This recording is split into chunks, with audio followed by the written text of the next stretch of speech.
small tropical island, the sun rose high above the steamy jungle. A mother python was sending her hatchlings out into the forest the way all mother pythons do. Grow up big and green as the tree's leaves, she called to her little yellow babies as they happily scattered among the trees. But Verdi dawdled. He was proudly eyeing his bright yellow skin. He especially liked the bold stripes that zigzagged down his back. Why the hurry to grow up big and green, he wondered. Maybe some of the older snakes in the jungle could tell him. Verdi ventured into the treetops to look for them. Umbles, Aggie, and Ribbon were lazing on some branches nearby. Verdi peered at their droopy green bodies. "It's not polite to stare," chided Aggie. Umbles burped and groaned. "It's taken nearly 4 weeks for that last lizard to digest. I surely do like lizards, but lizards don't like me." "Why don't lizards like you?" asked Verdi. "Don't interrupt," Umbles grumbled. "Dear me," whined Aggie. "If I don't shed soon, this itchy skin will drive me bananas." Verdi tapped a tune with his tail as he waited to speak. "Stop that, Verdi, it makes me nervous," Ribbon complained. "Besides, you'll never grow up to be properly green, always interrupting and constantly fidgeting." Verdi couldn't imagine being in such a hurry to be like them, and he really wanted to keep his sporty stripes. Hoping to find snakes that weren't so boring, Verdi slipped away. Dozer was snoring in a tree, not far from the others. "Hello," said Verdi. "Do you want to climb trees with me?" "I'm tired," Dozer growled. "Go do a few laps around the jungle, okay?" Verdi's heart sank. Greens were not only lazy and boring, they were rude. At the top of a very tall tree, Verdi gripped one branch with his tail and another with his little snake jaws. "I will never be lazy, boring, or green," he thought. "I will jump and climb and keep moving so fast that I will stay yellow and striped forever." Then Verdi let go.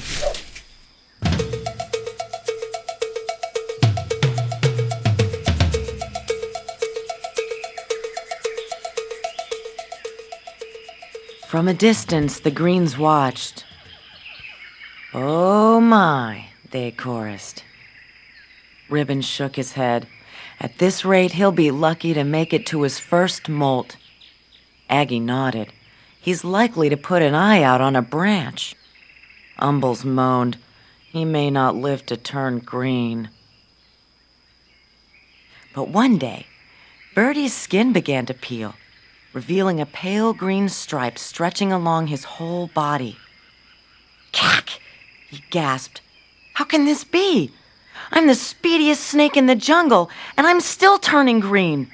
He raced down to the river, grabbing up a mouthful of rough leaves. Verdi flung himself into the water. "If I can't run this green off, I'll scrub it off," he thought. His frantic splashing caught the eye of a large bottom feeder cruising the murky depths.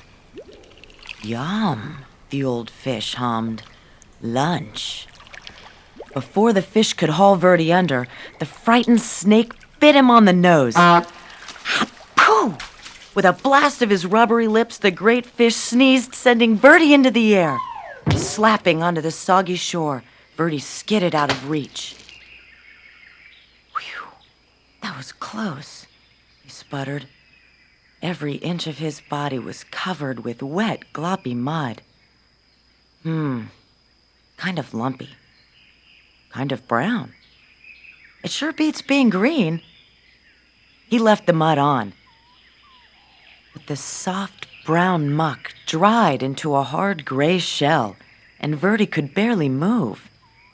If he even budged, the stuff cracked off in jagged chunks. As each piece fell away, Verdi could see that his body was even greener than before. "This is terrible," cried Verdi. He pictured himself hanging around in droopy loops, itching and complaining and worrying all day like the old greens. He looked up into the sky where the sun blazed a beautiful yellow, just the color he used to be. Then he pulled a vine to the top of the tree. Launching himself from the treetop, Verdi startled a flock of colorful birds. He became dizzy with delight, sure the bright sun and his lofty speed would turn him golden again. In his joy, Verdi forgot he would fall back to earth. Whippity, whoppity, whip, whop, wham! Plummeting through the trees, Verdi landed in a crooked sprawl across a log on the forest floor. He couldn't move. "Help," he croaked. As usual, the greens had been watching Verdi's antics. They moved quickly to where he lay. "Didn't we say it would come to this?" Umbles said, shaking his head. Aggie sighed. "Lucky thing he's still got 2 good eyes." They gently lifted Verdi up to a safer place where they could watch over him while he healed. Neatly splinted to a branch, Verdi had no choice but to listen to the greens as they gabbed. "Remember how I used to streak across the forest floor?" Ribbon asked. "Quick as lightning," answered Aggie, "and I climbed giant trees like they were nothing. They grew taller then, you know. The things I dared to run down and swallow," Umbles bragged. "Wild boar were no match for me." Verdi was astonished. "You used to run and climb and hunt giant pigs? What happened?" "Ribbon crashed, just like you," Aggie replied. "I took a terrible fall and almost put an eye out. Then old Umbles here nearly choked to death. Now we all prefer the quiet life. A warm perch, a little sunshine, and an occasional good meal." The greens rambled on about their days of glory, and Verdi settled in on his branch. Finally, one afternoon, Umbles said, "Looks like you're ready to go again." He carefully untied Verdi from the branch. "You're welcome to come with us," said Aggie. Ribbon agreed. The 3 greens slipped quietly back into the forest. Verdi wasn't ready to join them. He wasn't sure where he wanted to go, so he just stretched and stayed put until the sun went down. He listened to the forest come alive.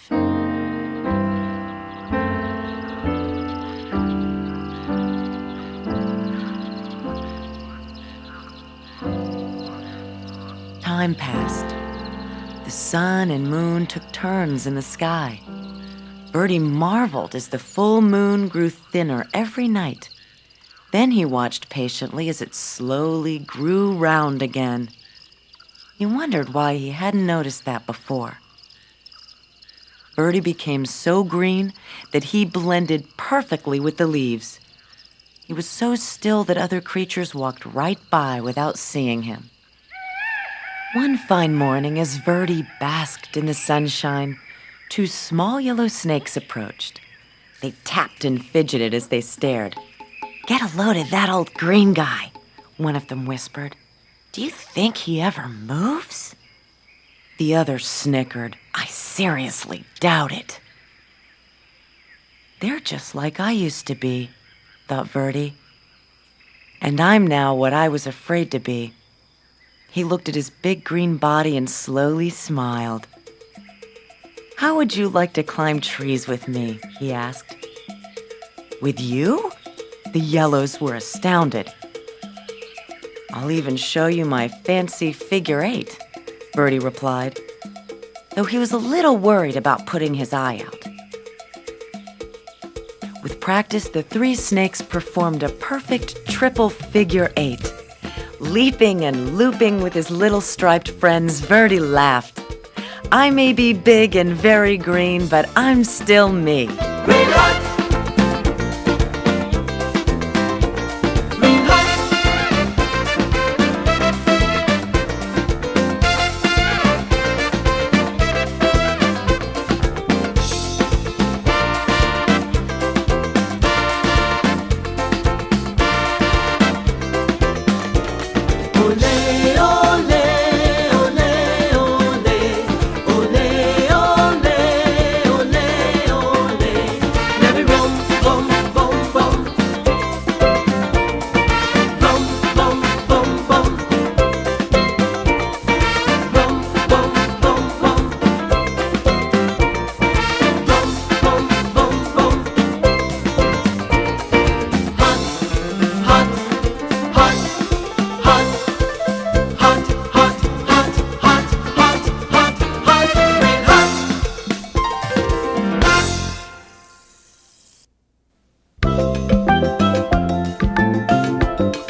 are about 2,500 species of snakes.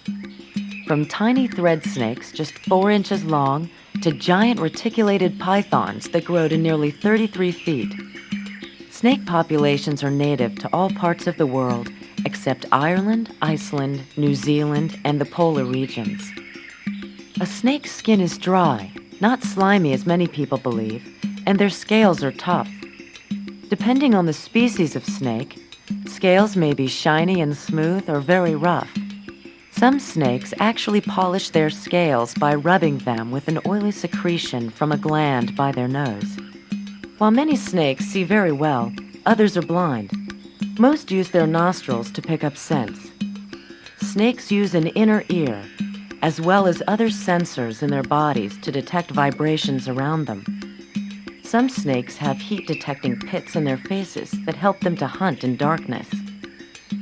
All snakes rely on their delicate forked tongues. As the tongue darts out, it collects chemicals from everything it touches. When it withdraws, it passes over the vomeronasal organ in the roof of the snake's mouth. This organ processes the chemicals, providing the snake with important information about its environment. Snakes are carnivores, which means they eat animals. Their diets can include insects, reptiles, even other snakes, fish, eggs, birds, and rodents. Some of the biggest snakes will eat creatures as large as a deer. Many kinds of snakes can go months without eating. About 25% of the world's snakes are venomous. Their venom is used to quickly paralyze prey and for self-defense. Although most snakes would rather flee than fight, it is smart to admire all wild snakes from a distance. These often shy reptiles will appreciate your respect. Among the many non-venomous types of snake is the family of giant snakes, Boidae, which includes all pythons and boas. While boas are ovoviviparous, meaning they birth their babies fully formed, pythons are oviparous, which means they lay eggs. Green tree python, Morelia viridis, mothers protect their eggs until hatching time, nearly 2 months. Once they emerge, the baby snakes are on their own. These hatchlings range in color from dark reddish-brown to bright yellow. Approximately 8 inches long when they hatch, these babies grow to about 6 feet. After several molts, their skin colors change to the rich green of a mature snake. The young snakes eat insects and small lizards, using clever techniques to capture their food, such as wiggling the worm-like tips of their tails to lure their prey within striking range. Adults become adept at capturing birds by curling up and resting motionless in trees before striking. Their unusual coiling position allows them to operate much like a spring. Green tree pythons use constriction or squeezing to immobilize their prey. Snakes are valued by humans for many reasons, including their ability to keep rodent populations in check. These sensitive creatures are an important part of our ecosystem.